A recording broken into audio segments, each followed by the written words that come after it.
3. Assalamualaikum warahmatullahi wabarakatuh. Halo everyone.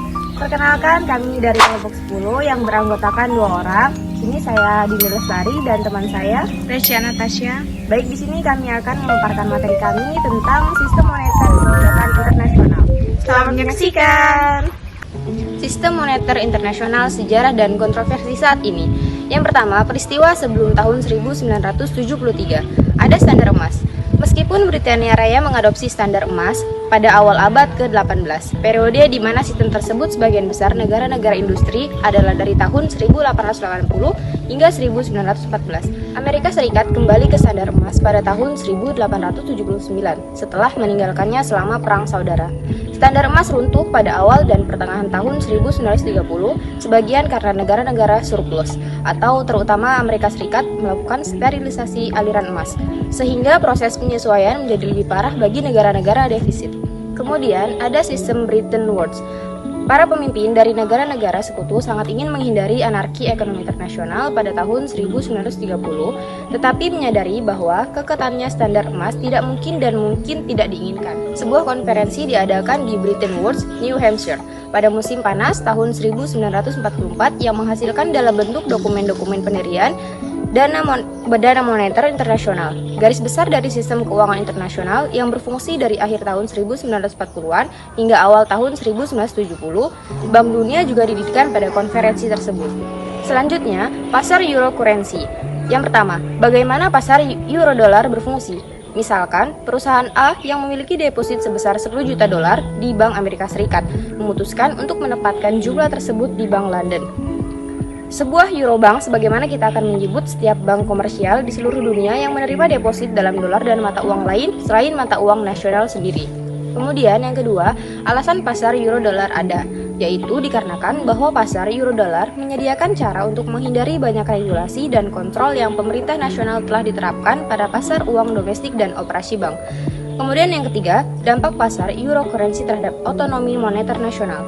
Keberadaan pasar uang yang besar dan sangat kompetitif ini cenderung mengurangi kemampuan setiap negara secara individual untuk menjalankan kebijakan moneter independen sambil mempertahankan nilai tukar tetap.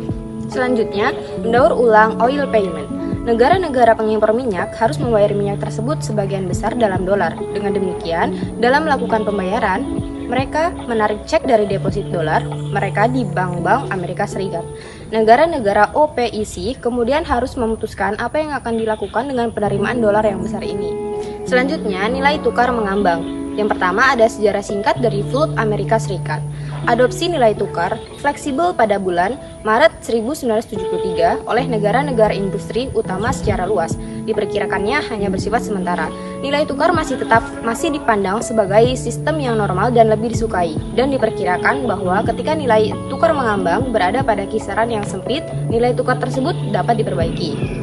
Selanjutnya, alternatif nilai tukar fleksibel. Lebih mudah untuk menyimpulkan bahwa sistem nilai tukar yang dikelola telah berjalan tidak sempurna daripada merancang penggantinya yang menarik. Ketidakpuasan luas atas pengalaman 2,5 dekade terakhir telah mengarah pada berbagai proposal reformasi. Tetapi tidak satu pun dari proposal tersebut mendapatkan dukungan yang cukup untuk mengancam pengaturan saat ini. Namun, mungkin bermanfaat untuk secara singkat meninjau beberapa proposal tersebut. Karena volatilitas nilai tukar dalam beberapa tahun terakhir sering disalahkan pada arus modal spekulatif yang sangat besar. Terkadang disarankan agar transaksi semacam itu dilarang, dikenai pajak atau ditekan dengan cara lain. Sub selanjutnya membahas tentang arsitektur keuangan baru. Yang pertama, kesepakatan Basel I dan II. Sebagai akibat dari ancaman kebangkrutan, banyak bank di Amerika Serikat dan negara-negara industri lainnya yang terjadi selama krisis hutang Amerika Latin pada awal tahun 1980-an. Muncul pertanyaan tentang percukupan regulasi prudensial terhadap Bank X, Bank Internasional. Base yang pertama, ancaman terhadap kesehatan keuangan banyak bank besar yang diakibatkan oleh krisis hutang Amerika Latin pada awal tahun 1980-an. Semakin memperkuat keraguan yang sudah tumbuh tentang apakah bank-bank internasional utama diatur dengan benar oleh pemerintah dan bank sentral. Selanjutnya, Kemangi 2. Ketidaksesuaian yang dirasakan dalam perjanjian BES asli telah memicu negosiasi untuk merevisi beberapa ketentuannya, yang sekarang disebut BES 2. Dijadwalkan untuk diselesaikan pada tahun 2003 dan untuk diterapkan sepenuhnya pada tahun 2006.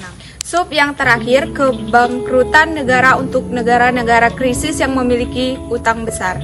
Salah satu aspek dari apa yang mungkin menjadi arsitektur keuangan baru untuk keuangan internasional adalah proposal oleh Anne Kreuger, Wakil Direktur Pelaksana IMF, bahwa sesuatu yang mirip dengan kebangkrutan perusahaan menjadi mungkin di negara-negara berkembang, dengan utang yang sangat besar yang menghadapi krisis pembayaran.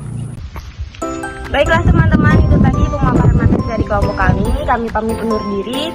Wassalamualaikum warahmatullahi wabarakatuh.